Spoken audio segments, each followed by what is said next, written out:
Hello and welcome back. Eddie Radosevich, George Stoya here. It's a great time to join Soonerscoop.com.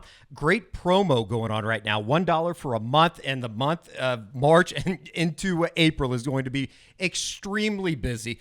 Diamond Sports, both teams sweep this weekend. You got Big 12 postseason basketball up in Kansas City. The women in action on Monday afternoon, taking on Iowa State in a semifinal. Oklahoma men somewhat stumbling into Kansas City after a loss to Texas to finish out the regular season. They will get their Big 12 tournament underway on Wednesday at 2 o'clock in Kansas City T-Mobile Center, taking on TCU, ironically enough. I know we talked about that on the Hoops Report last week. We'll check back in with Bob. There's some Porter Moser stuff to get into as well. DePaul thing won't seemingly go away, George. It's really kind of weird. I don't think that Porter Moser's an idiot, but we'll see, because if he takes the DePaul job, that might change. This is a recruiting report, though. So we will bring in Josh McCuistion, who I spent Sunday afternoon with at Under Armour. A bunch of high school stuff here coming up over the next couple of days. We're going to break down everything that happened at the Under Armour event on Tuesday afternoon. We're going to do a just highlights, everything that went into it. Elijah Thomas was unbelievable, taking home MVP honors. All of the interviews that Josh did on Sunday down in Dallas at the Under Armour event, you can check out on Soonerscoop.com's editorial page. I think anybody that is familiar with the way that we roll on that, a bunch of really good interviews. Obviously, the highlights with Elijah Thomas. He was exceptional. Josh, how are we? Welcome into the recruiting report. This is going to be pertained mostly on the Future Freaks weekend, which was a big recruiting weekend in Norman. But just real quick, Elijah Thomas, he's a dude.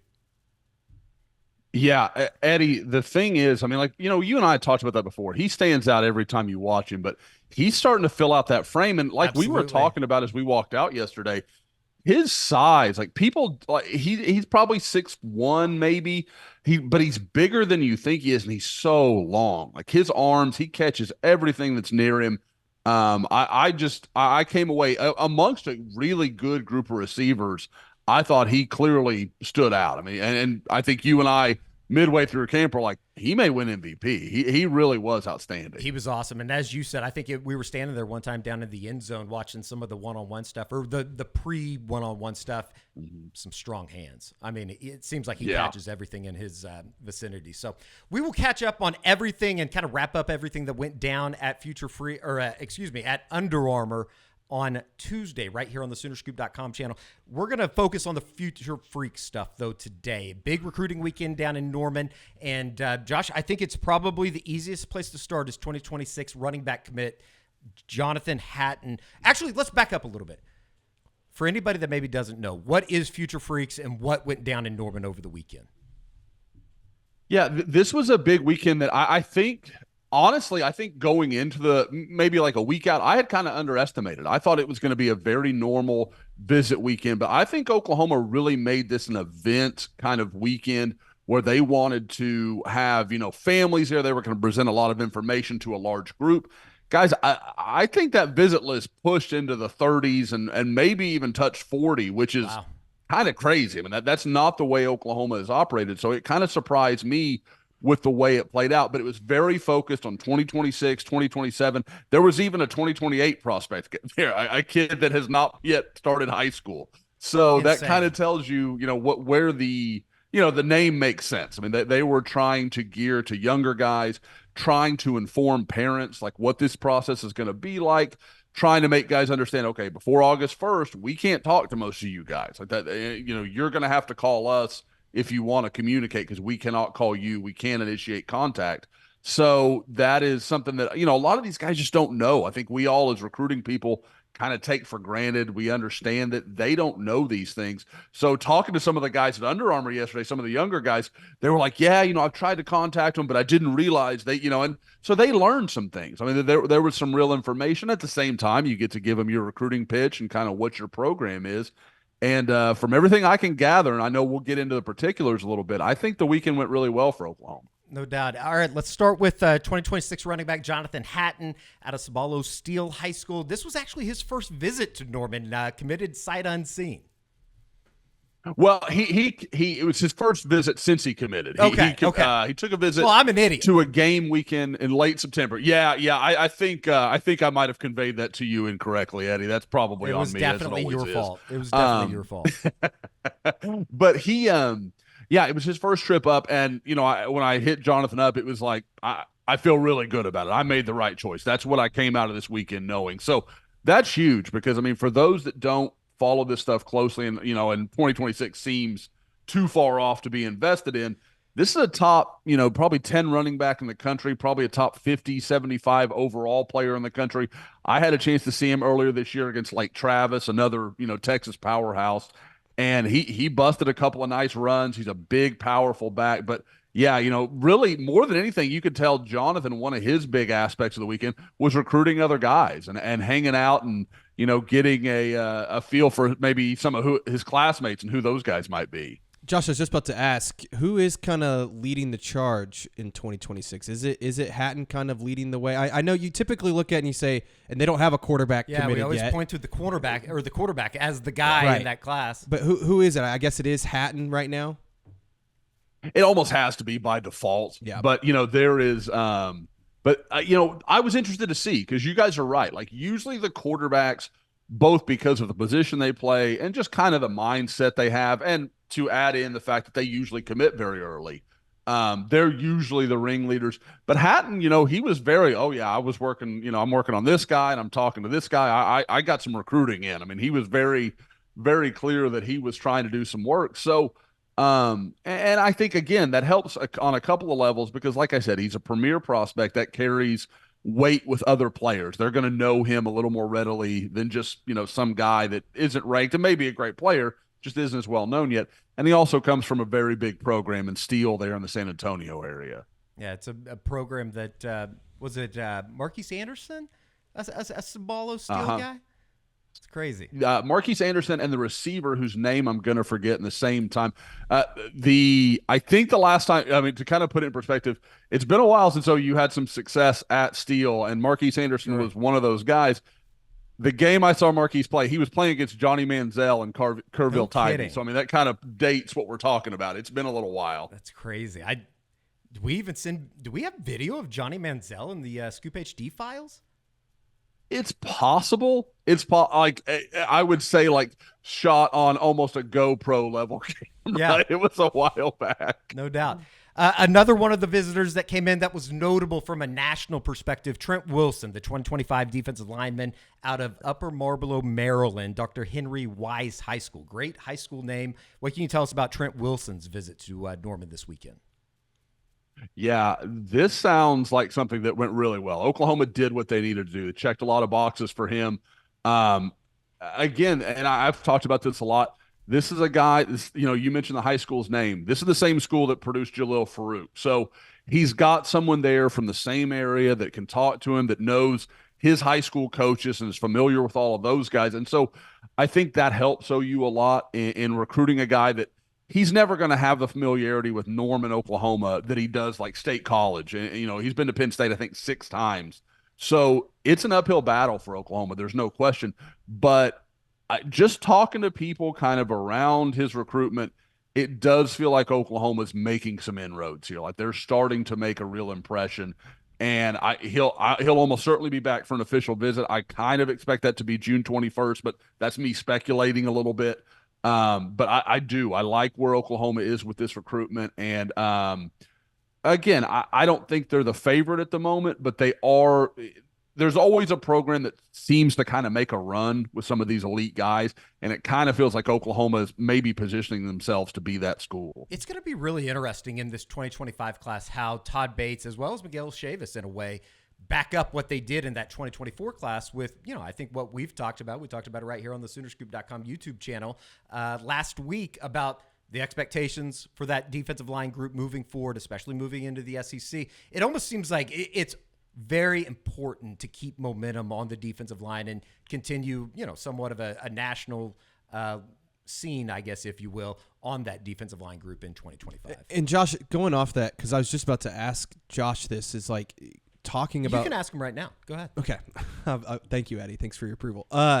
Where's Trent Wilson in terms of Last year David Stone was the centerpiece. Jaden Jackson became a part of it. All these guys kind of went after him. Is Trent Wilson kind of that centerpiece of that defensive line group? I know they have Kamari Moore currently committed in that 2025 class. Shield Knight committed in that 2025 class. I mean, could Trent Wilson be maybe that guy for that group? I kind of think so, especially on the interior.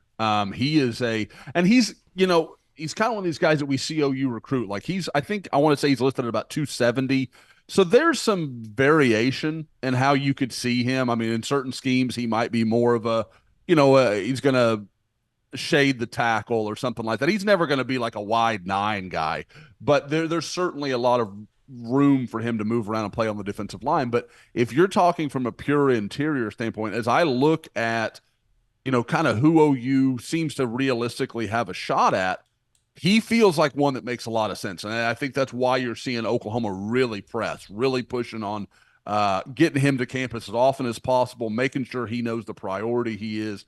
But yeah, at the edges, you could have a conversation. There's a couple of guys that I really like that I think they kind of have a chance with. But we know it, guys. The closer to the ball you get on the defensive line, the harder it is to find elite guys. That's just kind of the way it goes. And I think this is one of the guys they've really zeroed in on to be part of that interior group. And I think you could use him as kind of a 3 tech. And that's, what Eddie's talking about is that's how you build that depth. You get Trent Wilson and David Stone rotating as interior pass rushers. And that's when you don't have that fall off when you lose your first guy. Let's stay on the defensive line. 2 names that, were included in the affairs this weekend in Norman.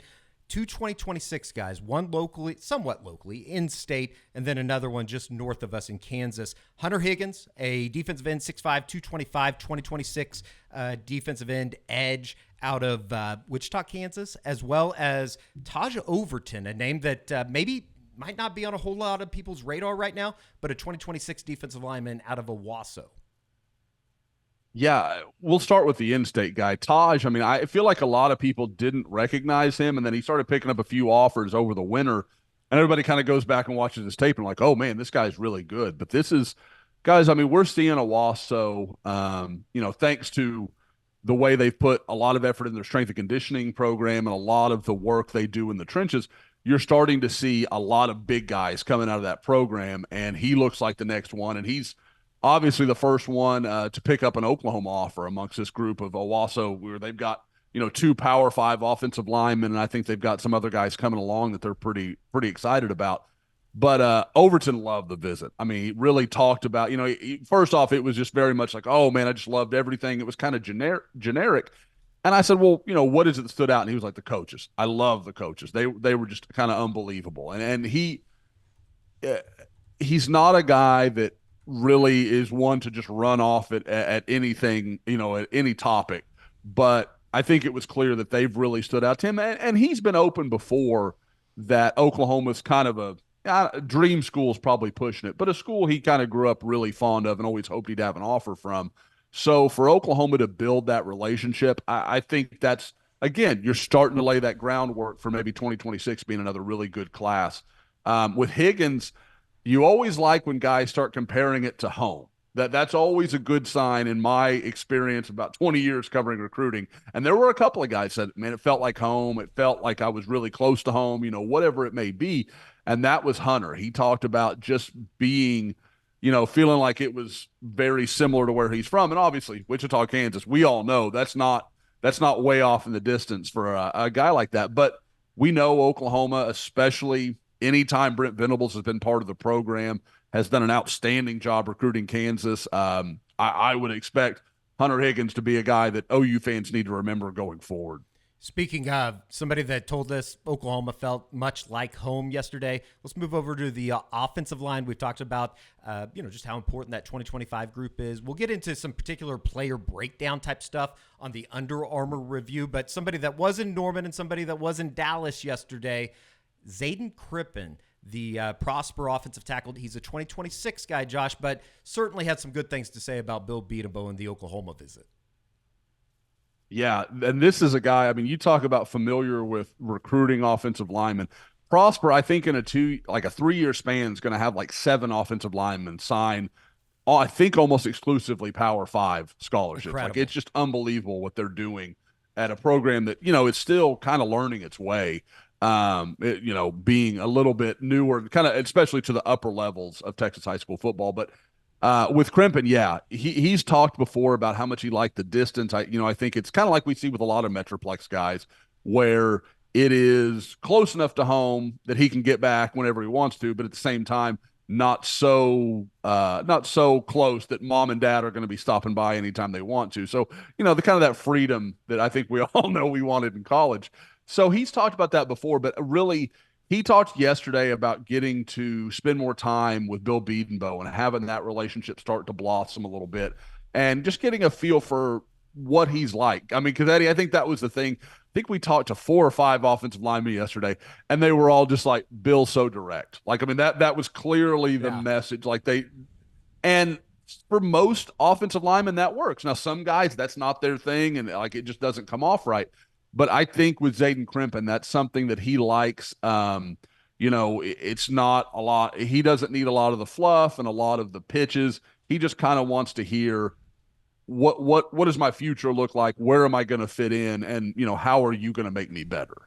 Another one of those guys that was camping on Sunday, also made the trip up to Norman, and it's hard to miss this guy. 6'7", 274 pounds, offensive tackle, Felix Ojo out of Mansfield Lake Ridge High School. You caught up with him. There's some news on his visit on the Crimson Corner. What can you tell us about kind of how everything went for him? Yeah, I think he loved the visit. One of 2 guys that we know were offered over the weekend. He and Zane Rowe from Denton Geyer, who had some memorable moments at Under Armour as well. He must got the pants. He did get the pants yesterday. Yes, he is the guy who literally was ass out. But that we can't do anything about that. But no, he with Felix Ojo, the big offensive lineman, he is all he's listed. I mean, he is 6'7", 270. He is an enormous and long human being, but it's not every day you see 270 and think, oh, he's got a lot of room to grow, but he is that big of a guy. But yeah, in our brief conversations, I kind of plan to catch up with him a little bit more this week, as Eddie can attest. There were about 10 offensive linemen that we could have done full interviews with, and there were a few guys I was like, they'd done 6 or 7 and we'd done several. I was like, why don't we give a couple of these guys a day or 2 to breathe, and then we'll come back to it. But Felix loved the trip, really liked what he saw. I expect him to be back again, maybe for the spring game, maybe in the summer, but I think you'll see him in Norman again before too long. There's probably not I was just trying to think. He would definitely be in the running. I don't know if there's a player that you sent back high school highlights from that wowed me more this past football season than 2025 wide receiver Andrew Marsh out of Katy Jordan High School. How serious is that with him in Oklahoma, and how'd that visit go? I think it's pretty serious, largely because what I see Oklahoma doing with some of its other receiver targets, it feels like there's a couple of guys where, okay, these are the premier guys, and any one of those may jump on board. And I think Andrew Marsh is one of those guys where they are interesting. That's a primary ability, because again, I mean, and I know people will kind of they'll watch this and they'll go to his On3 page and say, oh, he kind of fell in the rankings and that kind of stuff. You're right, Eddie. The single best performance I saw last year was Andrew Marsh. He was unbelievable. Scored in just about every way a wide receiver could. Yeah. Short passes, long balls, breaking tackles. He had one that reminded me a lot of the CeeDee Lamb touchdown against Texas, where you couldn't figure out how he did what he did, and then he outran everybody. So, again, just a guy I love. I love his mentality. He's very much a mature guy. You can tell why Emmett Jones would be drawn to him beyond just, oh, he's a really talented player. But again, he loved the visit. Talked a lot about getting to spend more time with the coaches, getting a better feel for kind of where he sits, and and he said it kind of like I mentioned in the lead-in, just being a priority. Just they made him aware that, hey, you're a guy that we're focused on. We're going to wait for you. They want him in this class if they can make it happen. I think I remember watching his tape with you guys and being like, oh, that's a dude. Yeah, he's different than everybody else. The one thing, too, that I took out from just talking and hearing you talk to Elijah Thomas yesterday, as well as 2026 wide receiver offer out of Norman North High School, Mason James. I would imagine the same could be said for Andrew Marsh.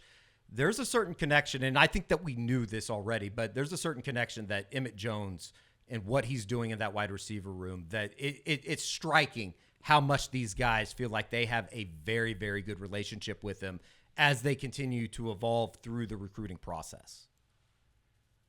He's one of those guys. And I remember when he was hired talking to people in Dallas, and they were like, he's going to be a problem for everybody in Dallas. And you kind of thought, okay, well, in Dallas, he'll do great. But you look, guys, I mean, nationally, bringing in Caleb Cunningham from Mississippi, Sure.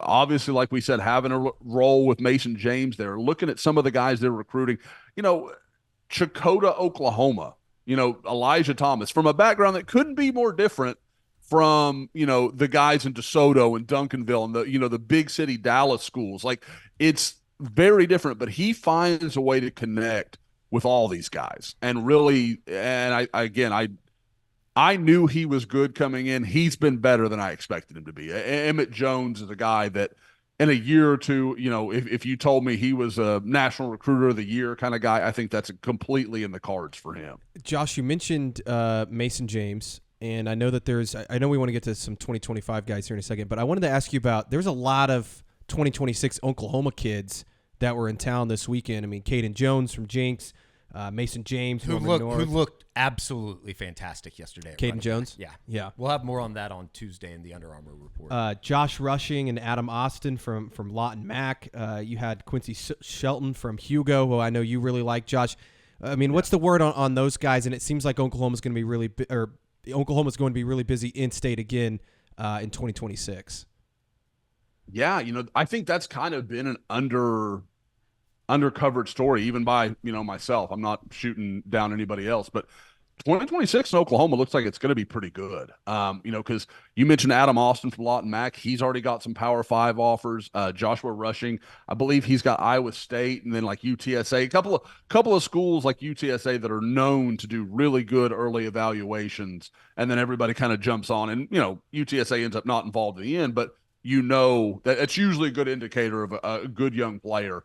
So again, with a lot of these guys, all the guys you mentioned, Shelton, Rushing, Austin, those guys don't hold OU offers yet, but is it possible in the future? I think so. Cause like you mentioned, I like Quincy Shelton a lot. He is, one of those kind of, it's unfair to compare him to Elijah Thomas. Cause like Eddie and I were talking about yesterday, I think Elijah may be the best receiver to come out of Oklahoma in a while. Like, I'd really have to sit there and think about where it ranks, but it's been a minute since I've seen a guy like him with his physical tools, but kind of that same real long armed, long legged, kind of surprises you with his acceleration.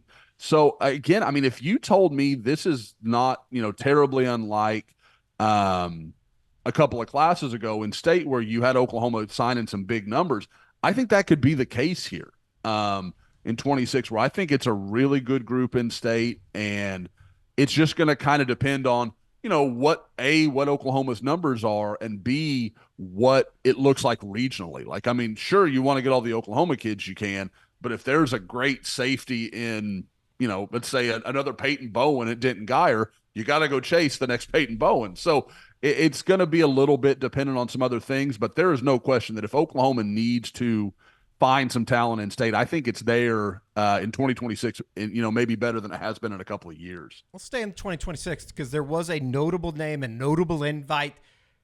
The younger brother of Adrian Peterson, Nelson Peterson, made the trip up to Norman on Saturday. What do you take out of that? We saw him yesterday. I would imagine, just based off what I saw, I don't think that this is a slight by any means. I don't know if quarterback's going to be the position, but a very athletic player. Yeah, Eddie, the one thing you can say is even amongst a bunch of quarterbacks, and we know, guys like Grady Adamson, Jamarian Ficklin, some of the other really good, Keaton Russell, that's an SMU commitment from Texas. A lot of good players were there yesterday, but you walked out there and you're like, that's him. Like, you knew, like, he didn't look like all the other guys. He's clearly of the Peterson genetic chain. But yeah, I would agree. When you watch him, I don't know that it's quarterback where I'm going to say, yeah, okay, that's where he's going to fit. But he's also, He's already holds a Texas Tech offer. That staff is very aggressive in state, but they're also very traits driven. So when they see a big guy, big athletic, can run, obviously has the last name he does and the connection to one of the all-time freak athletes, I think they're willing to take that chance, and you're going to see other schools do the same. He may turn into a receiver. He may turn into a safety. I don't know what it's going to be. And there may be some schools that even say, okay, we're going to do some different stuff offensively. It's going to be a lot of almost like a Vince Young Texas type deal. Okay, like you could sell me on that working, but this is again, big athletic guy. You're not going to lose a lot of games betting on athletes like Nelson Peterson. So I am perfectly okay with Oklahoma taking a long look there and kind of seeing, okay, what can we do with this guy? Where could he fit in? But he's got plenty of arm. I thought his mechanics were a little inconsistent. It led to some accuracy issues yesterday. But again, the tools are very interesting, and I would expect him to be another guy I think will be back at Oklahoma maybe for the spring game or at least once more here through the spring and summer. The algorithm might pick up on you saying betting and athletes. We might have an influx of Temple basketball fans on the SoonerScoop.com YouTube channel. Last but not least, he wasn't on campus this past weekend, but Lamont Rogers, the offensive tackle, he's on campus today? Yep. Yeah. He, as well as 2026 offers Legend Bay quarterback, a guy we saw yesterday at Under Armour, and Markel Ford, safety. What's that? The whole Horn crew, Mesquite Horn? Yes.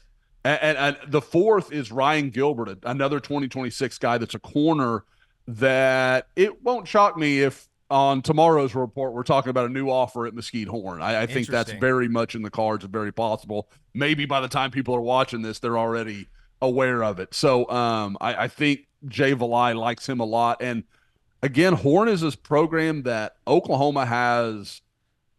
A lot of people around that program are connected to Oklahoma, very familiar with the coaching staff. And I think as much as maybe anywhere in Dallas, maybe Frisco Lone Star would also be included, has the ability to say, okay, yeah, that coaching staff's going to open the doors for us anytime we come through. And I think that's, so Oklahoma's never upset when Mesquite Horn has dudes. There's a very good chance that I have not mentioned or skipped over anything. Josh, just in terms of Future Freaks wrap up, anything else stick out to you? I mean, obviously the group and the size of the group, maybe a little bit bigger than we thought going in, but by all means and purposes for a recruiting staff that has somewhat seen a bunch of turnover, it sounded like it was a pretty successful weekend. It really was. And the thing I will say, there were a few guys that ended up delaying, several just to later this week. For example, Javian Osborne, the big-time running back from Forney, Texas, I think Oklahoma basically just said, why don't you come on Thursday? Why don't you wait? And, we can put all the attention on you and, you can really have some one-on-one time with us. Whereas Oklahoma had, because I think he would have been one of 4 or 5 running back offers that were on campus in that 2026 class. So it was a chance to split it up a little bit and kind of make the numbers work a little more easily. But again, it was a large group, and you're going to see several more guys come back. A couple of guys that I've heard may be back that were there this weekend from Duncanville are Zachary Turner and Kevin Ford Jr., who Kevin Ford Jr. was offered on, I believe it was Thursday night or Friday morning by Oklahoma, and then immediately made the trip up to Oklahoma. And I know Zachary Turner, the tight end offer, talked to our buddy Jason Howell about really OU kind of standing out for him right now. So there is talk those two could even return later this week as well. So if you get that done and you start really building a little momentum at Duncanville, that's not a bad thing by any stretch. Very good. It's never a bad school to get into. Duncanville doesn't seem like Oklahoma's had a lot of success there, but it would, they're one of the best probably programs in the country. I mean, I don't think there's any doubt about that. So Very good. Josh, we appreciate it. I look forward to wrapping up everything from the Under Armour event on Sunday because it was super, super impressive. That 2025 offensive line group was really good. That quarterback group was really good. Kind of want to delve into Grady Adamson a little bit more, too. I thought he was fantastic, as well as Jamarian Ficklin, the state champion quarterback from Muskogee. So I look forward to that. George, we appreciate it. You have you have anything else to add today? No.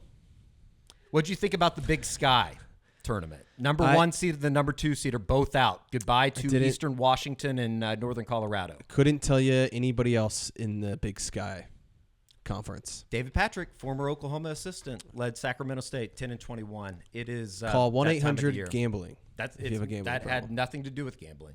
That had absolutely nothing to do. It had everything to do with March Madness.